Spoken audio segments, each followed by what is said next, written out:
हाय दोस्तों, आप लोगों का मेरे super math point YouTube channel पर आपका स्वागत है। हम लोगों ने पिछले वीडियो में पढ़ा था मापन चैप्टर फिजिक्स का जो 9th क्लास का पहला चैप्टर है मापन है।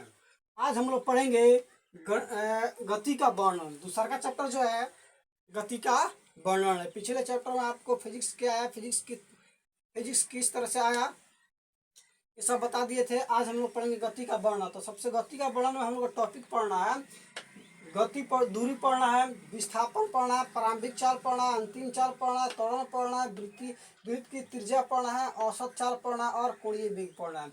इतने सारे टॉपिक्स पढ़ना है और भी टॉपिक्स पढ़ने हैं, ठीक है। तो हम लोग सबसे पहले जानेंगे कि गति क्या है, गति का परिभाषा क्या है।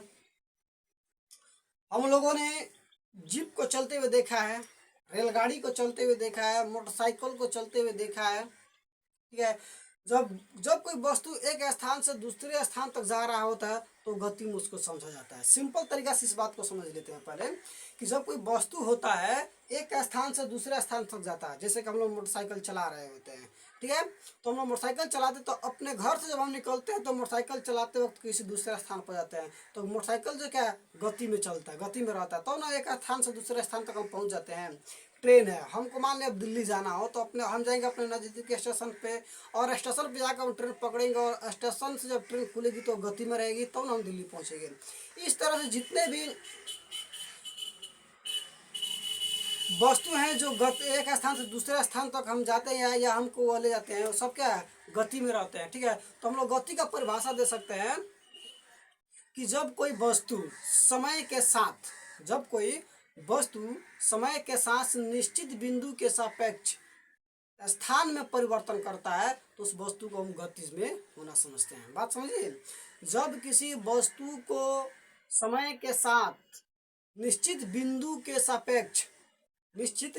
सापेक्ष अपने स्थान में परिवर्तन करता है तो उस वस्तु को गति में होना समझा जाता है, ठीक है। तो गति का समझिए, गति का क्या है, गति का परिभाषा समझिए। अब इसके वर्णन पर इसके बारे में पढ़ना, तो सबसे पहले पढ़ना हमको दूरी पढ़ना है। क्या पढ़ना है? दूरी पढ़ना है। तो अब देखिए दूरी क्या है। तो दूरी का परिभाषा जो है, दूरी को हम कह सकते हैं कि इकाई समय में तय की गई रास्ते की वास्तविक लंबाई, इकाई समय में तय की गई रास्ते की वास्तविक लंबाई को हम दूरी कहते हैं। जैसे कि उसको हम एस या डी से डिनोट करते हैं, ठीक है। दूसरा पढ़ना है विस्थापन। तो विस्थापन में पढ़ना है, विस्थापन में क्या है, एक बिंदु से, यानी कहने मतलब है एक बिंदु से दूसरे बिंदु तक तय की गई दूरी, इन दोनों बिंदुओं के बीच की न्यूनतम दूरी को विस्थापन कहा जाता है। यानी कहने का मतलब है कि एक स्थान से दूसरे स्थान तक तय की गई दूरी, इन दोनों बिंदुओं के बीच के न्यूनतम दूरी को विस्थापन कहा जाता है। जैसे कि मान लीजिए यहाँ से हम चले हैं, डी बिंदु से चले हैं, ठीक है। डी बिंदु से चलकर यहाँ ए बिंदु तक पहुँचे, यहाँ से चलकर सी बिंदु तक पहुँचे।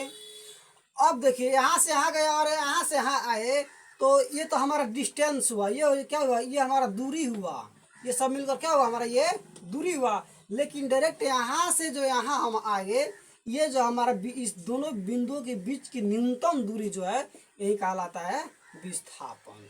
क्या कहलाता है?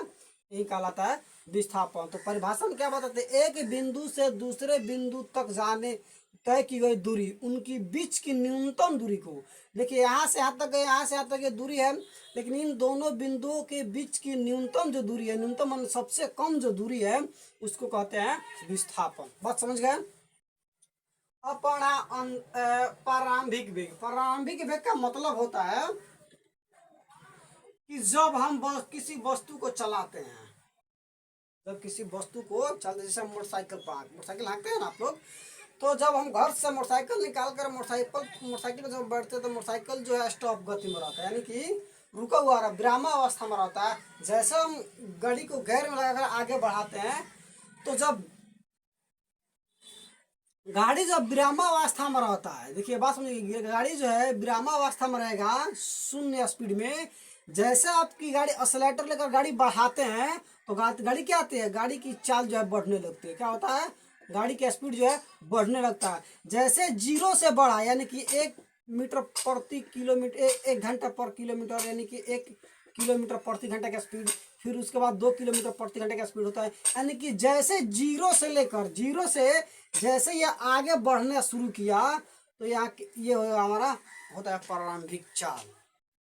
बात समझे ना, प्रारंभिक चाल होता है, इसको कहते हैं हम प्रारंभिक चाल। और इसे क्या डिनोट करते हैं, इसे हम यू से सूचित किया करते हैं, इसको यू से सूचित करते हैं। ठीक है, दूसरी बात इसमें है अंतिम वेग क्या है। अब अंतिम वेग जो है, सॉरी अंतिम जो चाल है, तो हम मान लीजिए कि गाड़ी हम अपने घर से यहाँ या डी से हम गाड़ी को चलाना शुरू किए। क्या किए, डी से हम गाड़ी को चलाना शुरू किए। जब डी पर गाड़ी जो था तो शून्य अवस्था में था, यानी गाड़ी जब रुका हुआ है तो 0 किलोमीटर प्रति घंटे का स्पीड में होगा, यानी कि यानी कि मतलब गाड़ी जो है रुका हुआ है। अगर गाड़ी को हम यहाँ सी तक लेकर आते हैं, सी बिंदु तक, और गाड़ी यहाँ से जब चलना प्रारंभ किया और चलकर यहाँ जब रुका, यहाँ चलकर रुका, तो ये जो पॉइंट है हमारा क्या कहलाएगा, अंतिम वेग कहलाएगा। क्या कहलाएगा, अंतिम वेग होगा। यही जो होगा हमारा अंतिम वेग होगा। ठीक है, अगर पूछ दिया, अगर एक और कोई ऑप्शन ले लेते हैं, मान लीजिए डी बिंदु से गाड़ी सी तक आया, सी से गाड़ी ई तक आया। ठीक है, अगर कहा जाए कि बताइए डी सी जो है प्रारंभिक वेग और अंतिम वेग होगा, बात ध्यान दीजिए। और कहा जाए कि गाड़ी जो है डी से चलना शुरू किया और ई पर आकर रुका है, फिर डी से चलना शुरू किया, सी पर रुका था, और सी से फिर ई पर रुका है, तो सी जो बिंदु है, सी बिंदु पर जब गाड़ी रुकी थी तो इसको हम प्रारंभिक वेग कहेंगे या अंतिम वेग कहेंगे। हम इसे जो है दोनों कह सकते हैं, क्योंकि गाड़ी जब यहाँ से चला था तो पहले यहाँ यू था, यू को मतलब 0 था, गाड़ी स्टॉप था। अब गाड़ी यहाँ से चलते चलते यहाँ पर गाड़ी स्टॉप हुआ, क्या हुआ, गाड़ी जो है यहाँ पर स्टॉप हो गया, सी बिंदु पर स्टॉप हो गया, तो फिर यह यू हो गया। ठीक है, और फिर यहाँ से जब चला गाड़ी तो यहाँ आकर रुकाती है, अंतिम वेग हो गया, भी हो गया। लेकिन अगर ये कहा जाए गाड़ी यहाँ से चलता रहे, चलता चलते चलते जब डायरेक्ट यहाँ पर आके गाड़ी रुक गया है, डायरेक्ट यहाँ पर आके गाड़ी रुका है। ठीक है, और कहा है सी बिंदु पर जो क्या है, सी बिंदु पर यू माना जाएगा कि भी माना जाएगा। ठीक है, तो सी बिंदु पर जो है हम इसको भी मानेंगे। ठीक है, तो आप ये बात समझ गए अंतिम वेग क्या है। अंतिम वेग का मतलब कि जब कोई वस्तु हम शून्य अवस्था से लेकर चलते हैं और दूसरे बिंदु तक ले जाकर हम गाड़ी को रोक देते हैं। यानी कि जब यूँ समझिए कि हम मोटरसाइकिल चला रहे हैं तो अपने घर से निकलते हैं मार्केट के लिए, तो अपने घर से जब अपनी गाड़ी लेकर निकलते हैं, जब गाड़ी बढ़ाना शुरू करते हैं तो वहाँ पर प्रारंभिक वेग होता है, और जब मार्केट में गाड़ी रोक देते हैं तो वो हमारा अंतिम वेग होता है। ठीक है, समझ गए। अब पढ़ना है त्वरण के बारे में। अब क्या पढ़ना है, त्वरण के बारे में पढ़ना है। तो त्वरण क्या होता है, त्वरण का परिभाषा हम दे सकते हैं कि वेग में परिवर्तन के दर को क्या कहते हैं, वेग में परिवर्तन के दर को हम त्वरण कहते हैं। ठीक है, तो वेग में परिवर्तन के दर को क्या कहते हैं, त्वरण कहते हैं। जैसे मान लीजिए गाड़ी जो है 5 किलोमीटर प्रति घंटे की स्पीड से चल रहा है। ठीक है, अगले सेकंड में हम लोग देखते हैं कि गाड़ी जो है 7 किलोमीटर प्रति घंटे की स्पीड से हो रहा है। फिर उसके अगले सेकंड में देखते हैं गाड़ी जो है 4 किलोमीटर प्रति घंटे की स्पीड में चल रहा है। देखिए यहाँ जो है स्पीड में क्या हो रहा है, परिवर्तन हो रहा है। यानी गाड़ी जो है पहले जो है 5 किलोमीटर प्रति घंटे की स्पीड से चली है, दूसरे सेकंड में देखा गया कि 7 किलोमीटर प्रति घंटे की स्पीड में गाड़ी चल रहा है, और तीसरे सेकंड में देखा गया गाड़ी जो है 4 किलोमीटर प्रति सेकंड में चल रहा है। तो इसको क्या कहते हैं, ई होगा हमारा ए, यानी कि वेग में परिवर्तन के दर को त्वरण कहा जाता है। ठीक है, तो वेग इसका फॉर्मूला ए बराबर होता है अंतिम वेग माइनस प्रारंभिक वेग बाई टी होता है। ठीक है, अब समझ गए त्वरण क्या है, वेग में परिवर्तन के दर को त्वरण कहा जाता है। अब क्या पढ़ना है, औसत चाल, सॉरी वृत्तीय त्रिज्या, वृत्त की त्रिज्या। तो हम लोग मैथ में पढ़े वृत्त की त्रिज्या, आप लोग पढ़ा ना 9th 10th में, तो इसका वृत्त की त्रिज्या का तो भंडारे है। 9th 10th में जो है वृत्त की त्रिज्या के बारे में भंडारे पढ़ना है, भंडारे है उसका, ये समझ लीजिए वृत्त होगा। तो वृत्त की जो ये व्यास है, इसको हम व्यास बोलते हैं, ये होगा हमारा व्यास, ये भी हो गया हमारा व्यास। तो व्यास हो गया, तो ये हमारा सेंट्रल पॉइंट हो गया ओ, और यहाँ से यहाँ तक की जो दूरी है यानी कि ओ से लेकर ए तक, यहाँ अगर बी मान लें, यानी कि ए ओ या ओ बी, तो यही हो जाता है हमारा त्रिज्या, और ए बी होता है व्यास। क्या होता है? व्यास। तो ए बी ए ओ बराबर हो जाता है, यानी कि त्रिज्या व्यास के दो भागों में डिवाइड करते हैं बराबर बराबर दो भागों में, तो क्या होता है? त्रिज्या निकलती है। ठीक है, ये हो गया हमारा त्रिज्या। ठीक है, तो त्रिज्या क्या है समझ गए? यहाँ पर त्रिज्या किसे कहते हैं? यहाँ से यहाँ तक के जो व्यास है, तो व्यास को दो भागों में डिवाइड करेंगे तो बराबर बराबर भागों में डिवाइड होगा, एक इधर होगा और एक इधर होगा। तो इधर वाला या इधर वाला दोनों में किसी एक को हम त्रिज्या कह सकते हैं। ठीक है, तो आप वृत्त की त्रिज्या भी समझ गए। ठीक है, अब हम देखते हैं क्या औसत चाल पढ़ना है। औसत चाल, तो औसत चाल की परिभाषा क्या होती है? तो सब औसत चाल समझेंगे। औसत चाल जो है असमान अंतराल में तय की गई दूरी, असमान अंतराल में गतिशील वस्तु द्वारा तय की गई दूरी और लगे समय के अनुपात को औसत चाल कहते हैं। बात समझ गए ना? देखिए, कहने का मतलब है कि असमय अंतराल द्वारा तय की गई वास्तविक लंबाई एवं लगे समय के अनुपात को औसत चाल कहते हैं। ठीक है, तो देखिए, जैसे मान लीजिए कि अपने घर से निकलते हैं, ठीक है, मार्केट के लिए। तो मार्केट जो है, मान लीजिए कि अपने ये आपका घर हो गया एच हो गया और ये एम हो गया, मार्केट हो गया।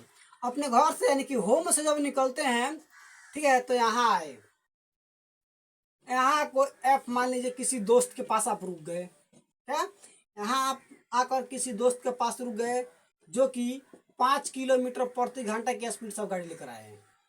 घर से जब निकले तो 5 किलोमीटर प्रति घंटा की स्पीड से गाड़ी लेकर निकले, तो किसी दोस्त, रास्ते में कोई दोस्त मिल गया तो उससे आप बातें करने लगे। फिर यहाँ से आप जब गाड़ी लेकर मार्केट के लिए निकले तो आपका गाड़ी का स्पीड हो गया 10 किलोमीटर प्रति घंटा का स्पीड हो गया। ठीक है, तो देखिए असमान जो समय अंतराल है, असमान टाइम है कि नहीं, यहाँ पर 5 किलोमीटर प्रति घंटे का स्पीड से यहाँ पर 10 किलोमीटर प्रति घंटे का स्पीड से गाड़ी चल रहा है। तो ये असमान जो अंतराल समय जो लगा है, लेकिन दूरी जो क्या है, मान लीजिए होम से लेकर घर की आपकी जो दूरी है 15 किलोमीटर है। हाँ, 15 किलोमीटर है। ठीक है, तो 5 किलोमीटर यहाँ से अपने पास दोस्त के पास गए 5 किलोमीटर प्रति घंटे की स्पीड से बात करने के लिए, फिर यहाँ गए 10 किलोमीटर प्रति घंटे की स्पीड से अपने मार्केट में पहुँच गए। बात समझे ना? तो अनियमित चाल से गए ना, तो विस्तार सॉरी औसत चाल का परिभाषा है कि असमान अंतराल में कुल तय की गई दूरी एवं लगे समय के अनुपात को, यानी कि इसमें मान लीजिए यहाँ से यहाँ 5 किलोमीटर तो 1 घंटा टाइम लगा, फिर यहाँ से यहाँ 10 किलोमीटर तो इसमें 1 घंटा टाइम लगा, यानी कि 15 किलोमीटर दूरी तय करने में आपको 2 घंटे लग गए। तो कुल दूरी बराबर जो होता है, कुल दूरी बटा लगा समय, तो क्या होता है, कुल दूर कितना लगा? 5 किलोमीटर यहाँ है और 10 किलोमीटर यहाँ है, और कितना समय लगा? 1 किलोमीटर 1 घंटा यहाँ लगा और 1 घंटा यहाँ लगा, यानी कि 2 घंटा लगा। कितना हो गया? 15/2, यानी कि 7.5 किलोमीटर प्रति घंटा हो गया। तो ये हो गया हमारा औसत चाल, यानी कुल दूरी बटा कुल समय के अनुपात को हम क्या कहते हैं? औसत चाल कहते हैं। अब बात समझ गए? ठीक है, औसत चाल को हम भी पर ऐसे देकर सूचित करते हैं, या बड़ा भी लिख कर ए भी लिखते हैं। ठीक है, ऐसे सूचित किया जाता है, दोनों में किसी एक से हम सूचित कर सकते हैं। ठीक है, अब पढ़ना है कोणीय वेग। देखिए अब क्या पढ़ना, आपको पढ़ना है कोणीय वेग। कोणीय वेग को हम लोग ओमेगा से सूचित करते हैं। ये यूनानिक वर्ड है, ओमेगा जो यूनानिक शब्द है। ठीक है, ओमेगा से हम सूचित करते हैं। तो कोणीय वेग क्या है? कोणीय वेग, मान लीजिए यहाँ पर जो ये वृत्त है, ठीक है, कोई वस्तु इस पर गतिशील है। क्या है? कोई वस्तु इस पर गतिशील है। तो मान लीजिए कि यहाँ से वस्तु चला और यहाँ तक, यानी कि ए बिंदु से चला और बी बिंदु तक स्टॉप हो गया। तो यहाँ जो मेन पॉइंट होता है ऐसे, तो यहाँ पर कोई ठीठा कोण बनेगा, बनेगा कि नहीं बनेगा ठीठा? यहाँ पर कोई ठीठा कोण बनेगा? बात समझते हैं कि नहीं समझते हैं? यहाँ पर जो है कोण जो है ठीठा बनेगा ही बनेगा। ठीक है, जब वहां कोण ठीठा बनता है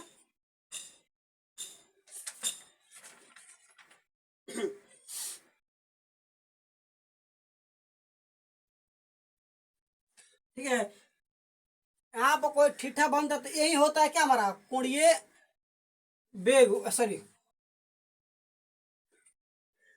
कोणीय बेग होता है। ये जो है सॉरी सॉरी कोणीय,